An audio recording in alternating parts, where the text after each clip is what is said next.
বন্ধুরা, বাংলাদেশের সামরিক ক্ষেত্রে ভারতের সাথে যে একটা চলমান উত্তেজনা বিরাজ করছে তার অন্যতম একটি কারণ হলো পাকিস্তানের সাথে বাংলাদেশের সুসম্পর্ক।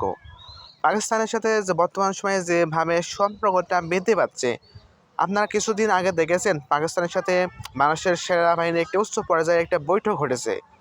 সেখানে আবার পাকিস্তানের সাথে কিছুদিন আগে 400 কিলোমিটার রেঞ্জের একটা ব্যালিস্টিক মিসাইল পাওয়ার যে একটা সম্ভাবনা ছিল, সেটা কিন্তু ভারতীয় মিডিয়ারা করেছিল।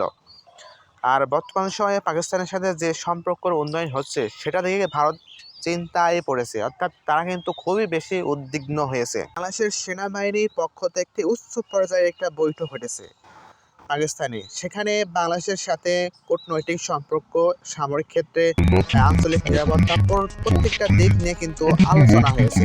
পাশাপাশি পাকিস্তান তাদের বহরে থাকা জেফ-70 বুলক, অর্থাৎ পাকিস্তানের যে বর্তমানে সারা জাগানো একটি বিমান, সেটা কিন্তু তারা বাংলাদেশকে অফিসিয়ালভাবে প্রমোশন করেছে, অর্থাৎ বাংলাদেশ চাইলে এটা নিতে পারে। বর্তমান সময়ে পাকিস্তানের সাথে বাংলাদেশের সম্পর্ক বৃদ্ধি পেয়েছে, সেটা নিয়ে পার্শ্ববর্তী দেশ ভারত কিন্তু উদ্বিগ্ন হয়েছে।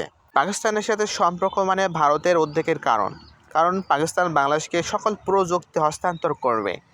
আর দুই পাকিস্তান যদি একত্রিত হয়ে থাকে তাহলে ভারতের জন্য অবশ্যই একটা চিন্তার ভাঁজ। পাকিস্তানের যে জেফ-3 এটা কিন্তু অত্যন্ত শক্তিশালী একটা ফাইটার জেট। এটা মাল্টি রোল চতুর্থ প্রজন্মের একটি ফাইটিং জেট, যার রেঞ্জ 1975 কিলোমিটার ঘন্টায় বেগ। অর্থাৎ এটি অত্যাধুনিক sensor, air to ground missile, অত্যন্ত শক্তিশালী মিসাইল এটি করা আছে।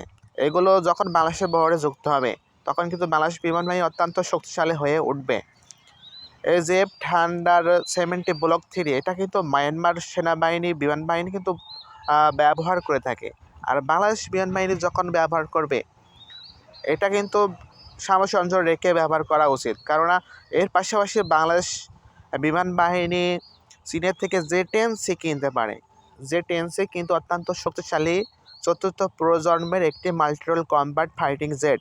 ফাইটিং জেটগুলো প্রসেস গোল 2030-এর আলোকে বাংলাদেশের বহরে যখন যুক্ত হবে বন্ধুরা, তখন বাংলাদেশ দক্ষিণ এশিয়ার অবশ্যই একটি শক্তিশালী রাষ্ট্র হিসেবে, আঞ্চলিক নিরাপত্তা একটি শক্তিশালী রাষ্ট্র হিসেবে প্রতিষ্ঠিত হবে।